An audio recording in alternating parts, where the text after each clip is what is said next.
It seems that yesterday when I made a video about some emails I got regarding straw purchases, that I kind of opened a little can of worms.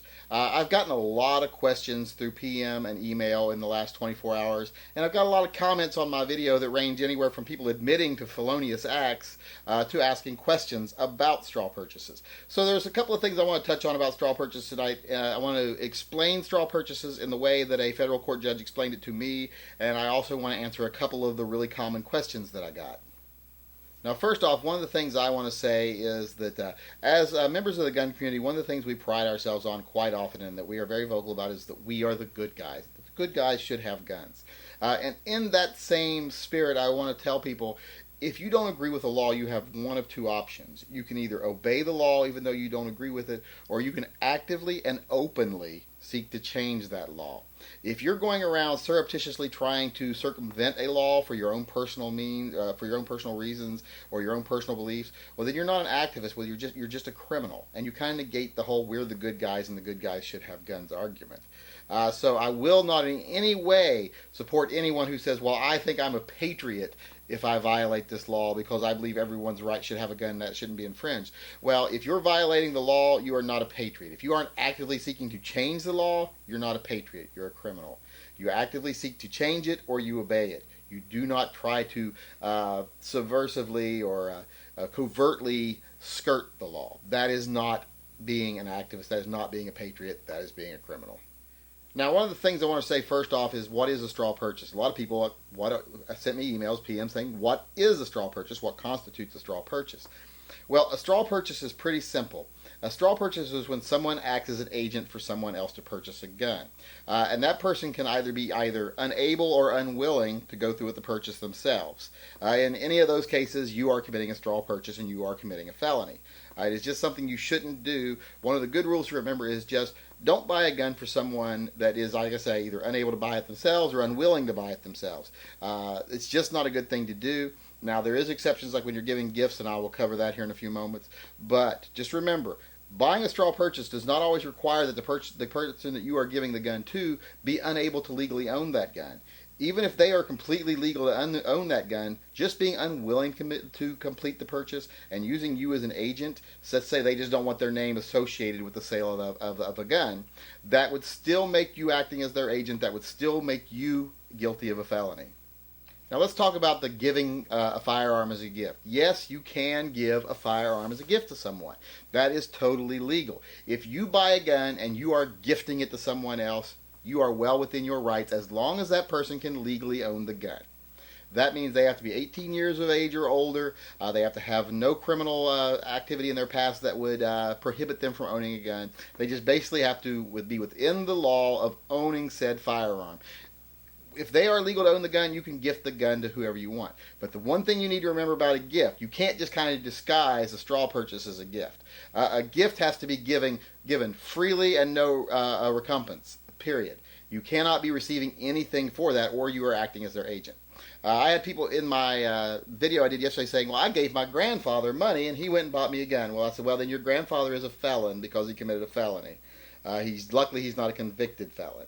You cannot be acting as an agent in any way. You cannot be receiving money from the person you are giving the gun to. You cannot be receiving work from the person you are giving the gun to. You cannot be receiving a trade from the person you're giving the gun to. You cannot receive any recompense, period. You cannot be getting anything for that gun, or it is not legally a gift. If you go beyond that to where you're getting something for it, it's not a gift. And don't think you can just easily say, well, I'll just buy it today and sell it to my buddy tomorrow. I know of a lady here in Portland, Oregon that got convicted of just that such thing. She bought a gun for her next door neighbor and then sold it to him the next day. She got convicted of a felony offense because the police said, because of the court said, because of their prior relationship before the purchase of the gun, the expediency of the transfer of the gun, it all just led up to within beyond a reasonable doubt that she was buying the gun for him as an agent. So you can still be convicted even if you think you're being smart about it. It doesn't take much for the bank or especially if you give them the money up front, it doesn't take much for the government to go, look, you pulled out $500 the day before. She bought a gun for $500 and then sold it to you the next day or gave it to you the next day as a gift. So don't think you're being sneaky. There's no reason to be sneaky. Just obey the law and transfer guns legally. Another thing to remember about the gift, always make sure if you're giving that gift that person is legally able to own that gun. Oddly enough, another question I got a lot is gift certificates. Can you give someone gift certificates to go buy a gun? Well, yes, of course you can. You can give someone cash to go buy a gun if they're buying it for themselves. If one of let's say Never Enough Ammo tomorrow said, hey David, I want to give you $700 and I want you to go buy yourself a gun, that is totally legal as long as I'm taking that money and going and buying the gun. I'm the person filling out the 4473 and I'm the person that will own that gun afterwards. I'm not giving it to Never Enough Ammo later. That's for me.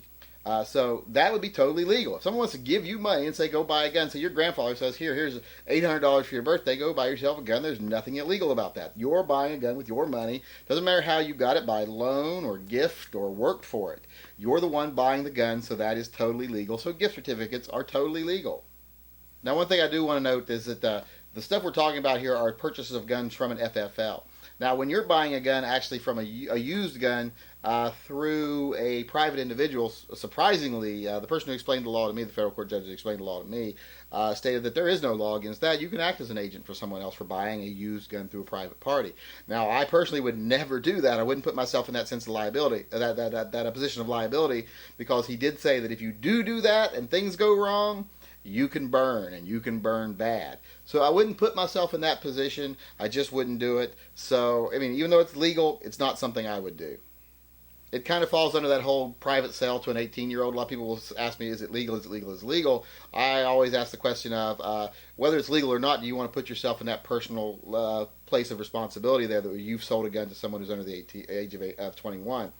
Because if something does go wrong, there has been case history to pass of people selling guns to people that are under the age of 21 who then commit crimes with them, and those people have been held liable civilly for that action. So it's just not a good, at least that's the way it was explained to me. So that's not a good idea. I personally would never sell to someone who's 18 years old. You can rant and rave and say I'm violating your rights all you want, but it's my right to not sell you the gun. It's my right to not put myself in a position where I could burn for it. So that's my choice, and I'm not going to change that opinion. So in the end, straw purchases are pretty easy to figure out. Yes, you can buy a gun and give it to somebody else as long as you're not getting anything from it. But in anything outside of that, it's just not worth doing. It's not worth trying. It's pretty much probably going to be a straw purchase. If you're getting anything for it, it's a straw purchase if you're acting for an agent of someone. And like I said, they don't have to just be unable to do the purchase. They could also just be unwilling to do the purchase, and it can still legally fall under the definition of a straw purchase. So the whole best thing to remember is buy a gun for yourself. Buy a gun for loved ones that you feel close enough to actually buy a gun for. But otherwise, if it's your buddy, if it's a friend, it's someone you know from the range, someone you know online, don't sell to them unless they're over 21 years of age, in my opinion. And don't buy guns for anybody else. If they want a gun bad enough, they can go get it.